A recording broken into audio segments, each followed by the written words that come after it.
Hey guys, welcome to section 3.3. We're talking about the rules or the tricks for differentiation, and I know you guys are super excited for this part of the lesson so that you can quit using that limit definition of a derivative. Before I do that, I want to jump back into 3.2 a little bit and go over these definitions because I ran short on that last video. So this definition, I told you guys to highlight it, put glitter and smiley faces and whatever next to this one. This is an important definition, and so I don't want to just skim over it. So it says if f has a derivative at x equals a, then f is continuous at a. All that's telling you is if the function had a derivative, it's a guarantee the function was continuous. Previously, our definition of continuous was if the limit as x approaches a equals f of a.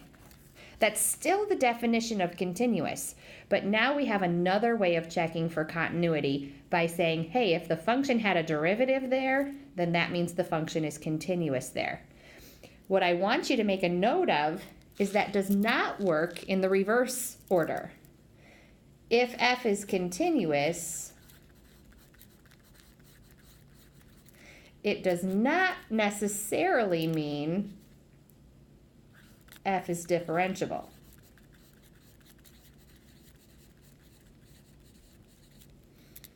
And I forgot my f in here. If f is continuous, that does not mean that f is differentiable. For example, absolute value of x is continuous at x equals 0, but it's not differentiable at 0. So this is an important definition to make a note of. This way, it does not work this way. And so then that intermediate value theorem for derivatives says if a and b are any 2 points in an interval where f is differentiable, then f prime takes on every value between f prime of a and f prime of b. This is that same intermediate value theorem that we had talked about earlier. It's just saying it applies for derivatives as well. All right, so now that we got that out of the way, let's talk about the derivative tricks. The first one, the derivative of a constant function. You're going to see this notation a lot, d dx of c, where c is just some constant. I want you to think of like the derivative of the function 4 or 10 or some other horizontal line, a constant function. Well, the slope of a horizontal line is 0. The power rule says, what if I want to find the derivative of x to some power?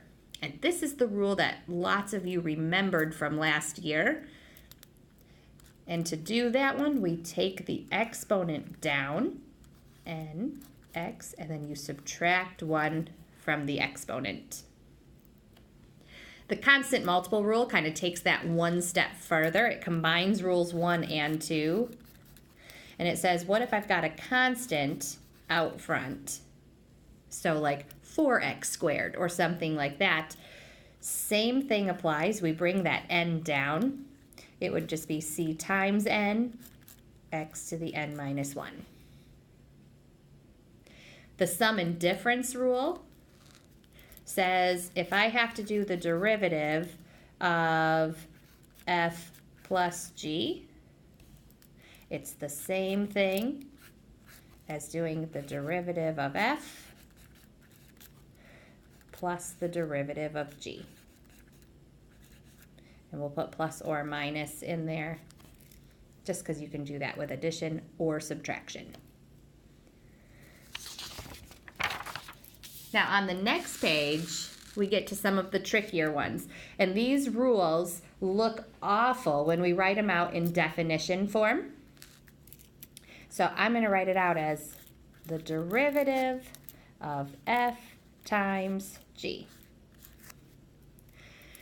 I know your pre-calc teachers gave you some little tricks to help you remember it. And if you remember for product rule, they told you it's the first times the derivative of the second plus the second times the derivative of the first. So I want to kind of write that out. It's f times the derivative of g plus g times the derivative of f. Notice that this is g prime and this is f prime. It's not to the first power. And then the quotient rule. And actually first, I'm going to go back. The little trick here was first times the derivative of the second plus second times the derivative of the first. That's just the quick little way to remember that one. Quotient rule. This one was the fun one. Some of you have already quoted it in class. I've heard you saying it.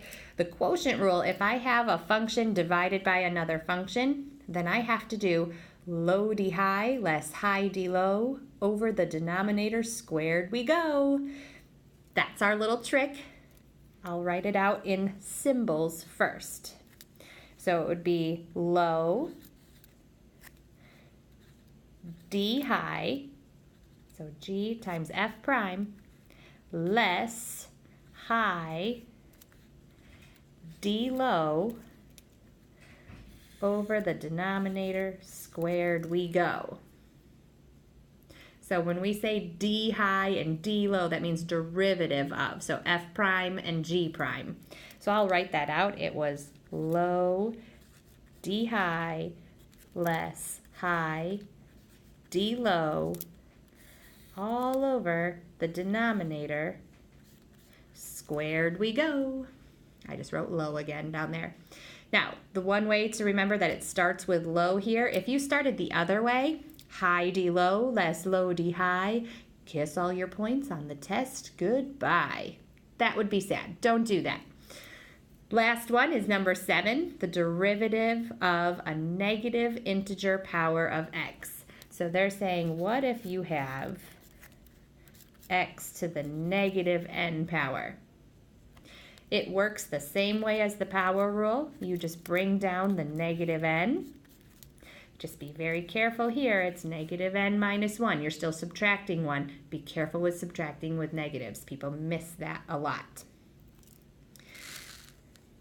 Now, the only other piece of information here is the second and higher order derivatives, second derivative notation. We can take the derivative multiple times. We can take it 3, 4, 5. We can take it infinitely many times. Second derivative is a popular one for us to do. I want you to see the notation. Most commonly, you would see y double prime or f double prime of x. But remember, we have that dy dx notation. In second derivative form, it looks like this. dy squared over d squared x. The placement of the 2's is very strange. I don't know why it's there, but that is what the notation is. So please make a note that this means second derivative. It does not mean the derivative squared. Okay, I'm going to put that. It does not mean the derivative squared. Those two things are not the same. This means second derivative. This means derivative squared. Okay, not the same thing. All right, what I'd like you to do is try some of these problems. I'm going to go one at a time, but I want you to try the problems and find the derivatives using the tricks up above. So that first one, I used the power rule. You bring the 2 times the 4, you get 8x, oops, and it should be 8x. See, I catch my own mistakes there because you subtract 1 from the exponent minus 7. The 1 from the exponent comes down, so you should get 8x minus 7. For the next one, try that. For that one, I used the quotient rule. One thing I want to point out is I always write out my low, high, D low, and D high off to the side so I know what to plug in. Please make sure you simplify your answers. You can pause if you need to look at it. Try the next one. The next one was product rule, and again I did my work off to the side, 1, 2, D1 and D2. It's kind of a pain to FOIL that thing out, but combine your like terms. And on the last one I rewrote it as a negative integer power. And I got that.